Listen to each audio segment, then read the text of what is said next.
امام احمد رضا کو دنیا کا ہر انسان جانتا ہے. یعنی اگر یہ کہوں کہ صرف اہل سنت جانتے ہیں تو یہ بات بہت کمزور سی ہوگی، بلکہ امام احمد رضا کو ہر مکتبہ فکر کا انسان جانتا ہے، چاہے ان کے اچھے تعارف کے حوالے سے جانتا ہو، چاہے ان کے غلط پروپیگنڈے ان کے بارے میں جو کیے گئے اس کے حوالے سے جانتا ہو، لیکن جانتے امام اہل سنت کو سب ہیں. امام احمد رضا کے بارے میں ہمارے ماہرہ مطہرہ کے مشائخ فرماتے ہیں کہ وہ ہماری محفلوں کا نمک ہے، اور بالخصوص موجودہ شیوخ کے اندر حضور رفیق ملت سیدی نجیب حیدر میاں صاحب قبلہ سے میں نے سنا کئی مرتبہ انہوں نے فرمایا کہ اعلیٰ حضرت ہماری محفلوں کا نمک ہے. یعنی جس طریقے سے کھانے میں اگر نمک نہ ملایا جائے تو کھانا مزیدار معلوم نہیں ہوتا، یعنی ساری ڈشیں اس میں ڈال دی جائیں، سارے مسالے ڈال دیے جائیں تو کھانے میں لذت نہیں آتی. تو وہ لوگ کہتے ہیں مشائخ ماہرہ اپنے مخصوص لب و لہجے میں کہ جب تک ہم اپنی محفلوں میں ذکر امام احمد رضا نہیں کر لیتے اس وقت تک ہمیں مزہ نہیں آتا. آخر یہ مقبولیت کیوں ہے؟ امام اہل سنت امام احمد رضا محدث بریلی کی مقبولیت کیوں ہے؟ کیوں آپ کو اللہ نے اتنی مقبولیت عطا فرمائی ہے؟ اس کی سب سے بڑی وجہ میں جو سمجھ سکا ہوں وہ یہ ہے کہ امام اہل سنت اس صدی کے اندر اور اس دور کے اندر پیدا ہوئے جبکہ ایک تبدیلی کا دور تھا، ایک انقلاب کا دور تھا. عالمی سطح پر دنیا تبدیل ہونے والی تھی، عالمی سطح پر دنیا کے اندر ایک بدلاؤ آنے والا تھا. مثال کے طور پر خلافت عثمانیہ کے خاتمے کے تانے بانے بنے جا چکے تھے، ہندوستان پر قبضہ کرنے کے منصوبے بن چکے تھے. اسی طریقے سے حجاز مقدس سے فکر عرب کا خاتمہ کر کے فرنگی تخیلات دینے کے مکمل پلان بن چکے تھے. اس وقت اس دور میں 1856 کے اندر سیدی اعلیٰ حضرت امام احمد رضا خان محدث بریلی 1272 میں جو ہے وہ دنیا میں تشریف لاتے ہیں. امام اہل سنت کی آمد جو ہے ایسے وقت میں ہوتی ہے کہ جب ہندوستان میں بلکہ ہندوستان ہی نہیں دنیا کے بیشتر ممالک کے اندر فرنگیوں کا قبضہ ہو چکا تھا، ہو رہا تھا، اور ایک عجیب ہمہ ہمی کا ماحول تھا. اور انگریز کو اپنی حکومت کو قائم رکھنے کے لیے کرنا یہ تھا کہ ان لوگوں کو مسلمانوں کو لڑا کر کے آپس میں انتشار اور افتراق پیدا کر کے لوگوں کے درمیان حکومت کرنا تھا. صرف مسلمان ہی نہیں بلکہ دنیا کے ہر انسان کو انہوں نے لڑانا تھا، ڈیوائیڈ کرنا تھا اور حکومت کرنا تھا. ایسے وقت کے اندر تحریکیں چلتی ہے اور کئی تحریکیں کھڑی کی جاتی ہے. اس میں سب سے بدترین تحریک جو کھڑی کی گئی ہے وہ یہ تھی، اگر سارے فتنوں کی ایک جملے کے اندر جو ہے وہ اس کا خلاصہ بیان کیا جائے تو وہ یہ کہ امام اہل سنت کے دور میں شک کی تحریک چلائی گئی. یعنی کہ اللہ کے بارے میں شک پیدا کر دو، رسول اللہ کے بارے میں شک پیدا کر دو، بزرگان دین کے بارے میں شک پیدا کر دو، اصحاب رسول کے بارے میں شک پیدا کر دو، انبیاء کے بارے میں شک پیدا کر دو. یاد رکھنا شک کا دوسرا نام منافقت ہے اور یقین کا دوسرا نام ایمان ہے. تو لوگ جو ہے وہ شک پیدا کرنا چاہتے تھے. اللہ اکبر، شک اتنی بدترین چیز ہے. اگر دوست اور دوست میں شک پیدا ہو جائے تو دوستی خطرے میں پڑ جاتی ہے. میاں بیوی میں شک پیدا ہو جائے تو ازدواجی زندگی جو ہے بالکل اجاڑ ہو جاتی ہے. باپ بیٹے میں شک پیدا ہو جائے تو محبتیں روٹ جاتی ہے، گھر کی بہاریں ختم ہو جاتی ہے. اللہ اکبر، جب دوست اور دوست میں شک پیدا ہو جائے تو دوستی قائم نہیں رہ سکتی. میاں بیوی میں شک پیدا ہو جائے ازدواجی زندگی اجیرن بن جاتی ہے. اسی طریقے سے باپ بیٹے میں شک پیدا پیدا ہو جائے، گھر کی بہاریں اجڑ جاتی ہے۔ لوگ شک پیدا کر رہے تھے اللہ اور بندے کے درمیان، لوگ شک پیدا کر رہے تھے رسول اور امتی کے درمیان، لوگ شک پیدا کر رہے تھے اولیاء اور ان کے ماننے والوں کے درمیان۔ اللہ اکبر۔ آپ کہیں گے اللہ کے بارے میں کیا شک ہو رہا تھا؟ یاد رکھنا، اللہ اکبر، 14 صدیوں کے اندر اتنی گندی گالی اللہ کو کسی کلمہ پڑھنے والے نے نہیں دی جو 14ویں صدی کے اندر دی گئی، یہ کہہ کے کہ اللہ جھوٹ بول سکتا ہے، بلکہ وہ جھوٹ بول چکا ہے، یہ بات کہی گئی۔ ہندوستان کی سرزمین پر اگر ہم نہ رہتے اور پاس پڑوس کے لوگوں کے سننے کا خوف نہ ہوتا تو ہم بتاتے کہ کس قدر یہ گندی گالی ہے۔ آپ اندازہ کریں، پیر جھوٹ بولے تو معتبر نہیں رہتا، باپ جھوٹ بولے تو معتبر نہیں رہتا، دوست جھوٹ بولے تو معتبر نہیں رہتا۔ اللہ اکبر۔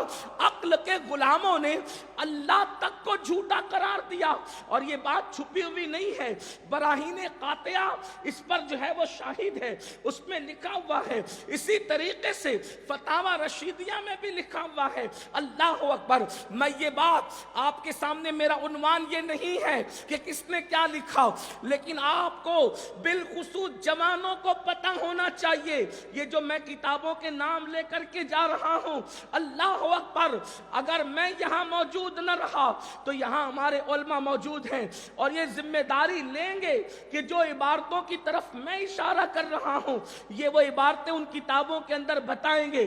اور اگر کوئی ذمہ داری نہیں لے سکتا تو میں خود اپنی گفتگو کا ذمہ دار ہوں۔ جودھ پور والوں، اگر میں نے نہ بتائی یہ بات، اللہ اکبر، کہ اللہ رب العزت کو یہ گالی کس نے دی؟ ان لوگوں نے دی جن لوگوں کے ساتھ علماء کا ٹائٹل جڑا ہوا تھا، ان لوگوں کے ساتھ جن کے نام کے ساتھ کلمے کا ٹائٹل جڑا ہوا تھا۔ یہ 14ویں صدی کا بدترین فتنہ ہے شک پیدا کرنے کا۔ اب آپ مجھے بتائیں، جب اللہ ہی پر جھوٹ کا الزام رکھ دیا گیا تو پھر سچے کی توقع انسان کس سے کر سکتا؟ اللہ اکبر۔ یہ اللہ پر تبرہ تھا۔ اور بھی باتیں ہیں، میں اس کو جو ہے وہ، چونکہ مجھے کئی عناوین پر گفتگو کرنا ہے، ویسے اگر امام اہل سنت کا عنوان تھا تو یہ عنوان ہی بہت طویل ہے، لیکن بہرحال وقت اور تقاضے کی وجہ سے اور بھی عناوین کے حوالے سے مجھے پابند کیا گیا ہے۔ لیکن میں اہل جودھ پور کے غیور جوانوں کی توجہ چاہتا ہوں۔ لوگ یہ بھی کہتے ہیں، یہ مولوی لوگ اختلافات کی بات کرتے ہیں، میں صرف آج آپ سے عدل اور انصاف کا طالب ہوں۔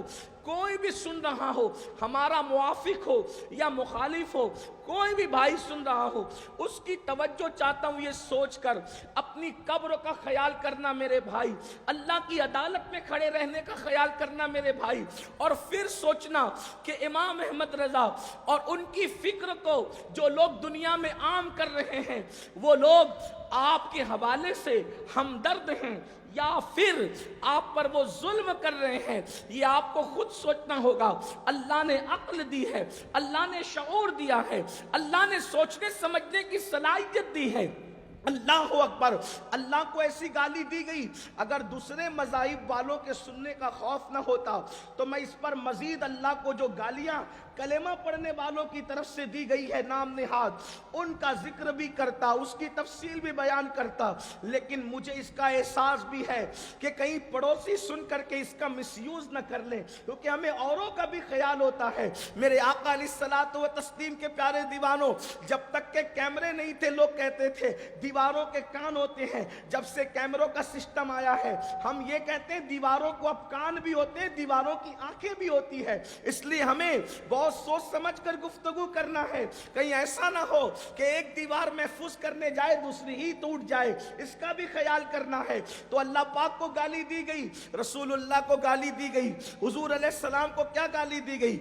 یہ کہا گیا، تقویت الایمان کا مصنف کہتا ہے کہ وہ تو مر کر کے مٹی میں مل چکے ہیں معاذ معاذ اللہ۔ اللہ اکبر، آپ اندازہ فرمائیں، آپ غور فرمائیں، اور بھی اس سے بڑھ کر کے کیسی کیسی گندی گالیاں اللہ کے رسول علیہ السلام کو دی گئی۔ اب ایک انسان جب سنے گا کہ وہ مر کے مٹی میں مل چکے ہیں، ختم ہو چکے ہیں، تو پھر کلمہ پڑھنے والا آخر آس کس سے لگائے، امید کس سے لگائے، توجہ کس کی طرف کرے، خیال کس کی طرف کرے؟ حضور علیہ السلام کو موت آئی، ہمارا یہ عقیدہ اہل سنت کا ضرور ہے، لیکن کسی بھی نبی کی موت کو ہم عام انسان کی موت کی طرح نہیں سمجھتے، بلکہ ہم یہ کہتے ہیں انبیاء کو موت آئی ہے مگر ایک آن کے لیے آئی ہے، اس کے بعد اللہ نے ہمیشہ کے لیے انہیں حیات ابدی اور سرمدی عطا فرما دیا ہے۔ لیکن بہرحال انبیاء کے بارے میں اور خاص طور پر سید الانبیاء جان مسیح کے بارے میں یہ بات کہی گئی، مر کر مٹی میں مل گئے، وہ تو کچھ بھی نہیں کر سکتے، اتنے مجبور ہیں کہ وہ اپنی بیٹی کی تک شفاعت نہیں کر سکتے، یہ باتیں لکھی گئی ہے، اتنے مجبور ہیں، اتنے لا علم ہیں کہ ان کو خود خبر نہیں ہے کہ قیامت کے دن ان کے ساتھ کیا کیا جائے گا۔ یہ تمہیدی گفتگو آپ توجہ سے سنیں، اور پھر آپ کو پتا ہونا چاہیے کہ جس بند قلندر کو احمد رضا کہتے ہیں اس کے احسانات ہم پر کتنے ہیں۔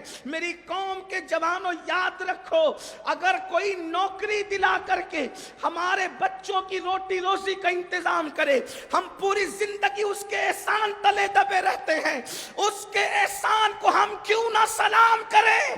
جس نے روٹی روزی کا انتظام نہیں کیا بلکہ ہمارے لیے ایمان بچا کر جنت کے داخلے کا انتظام کر دیا۔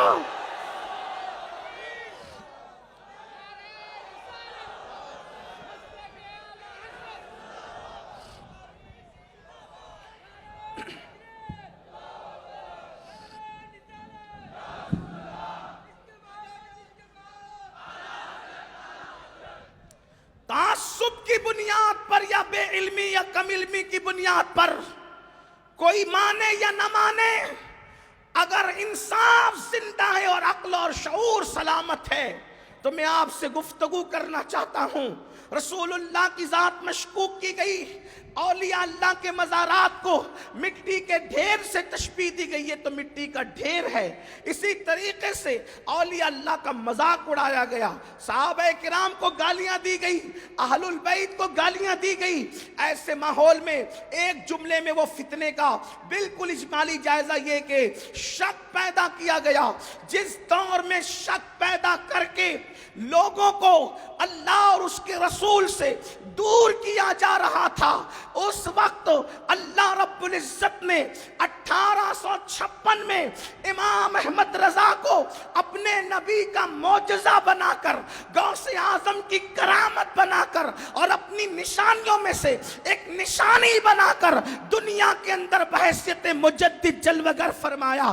آپ دنیا میں تشریف لائے اور جب شک پیدا کیا جا رہا تھا، امام احمد رضا نے ایک دعوت دی جس کو دعوت یقین کہتے ہیں۔ لوگوں نے ایک عبارت میں اللہ کے جھوٹ بولنے کو ممکن کہا۔ میرے امام نے کئی کتابیں لکھی اور سبحان السبو لکھ کر کے ان کے فتنے کو دھول چٹایا اور قرآن کی آیت سے استدلال فرمایا، او جھوٹے مکاتب فکر والو، وہ تمہارا کوئی ہوگا جو جھوٹ بول سکتا ہے، ہمارا تو اللہ وہ ہے۔ قرآن کہتا ہے قل صدق اللہ، محبوب کہہ دو کہ اللہ سچا ہے۔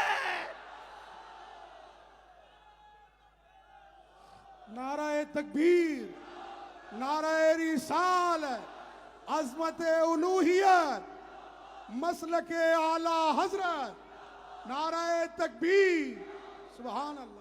اللہ سچائے قرآن کہہ رہا ہے، اور جب قرآن کہہ چکا کہ اللہ سچا ہے، اللہ نے کہا اللہ سچا ہے، تو ملا کچھ بھی کہتا رہے، ملا کی نہیں مانی جائے گی، اللہ کی مانی جائے گی۔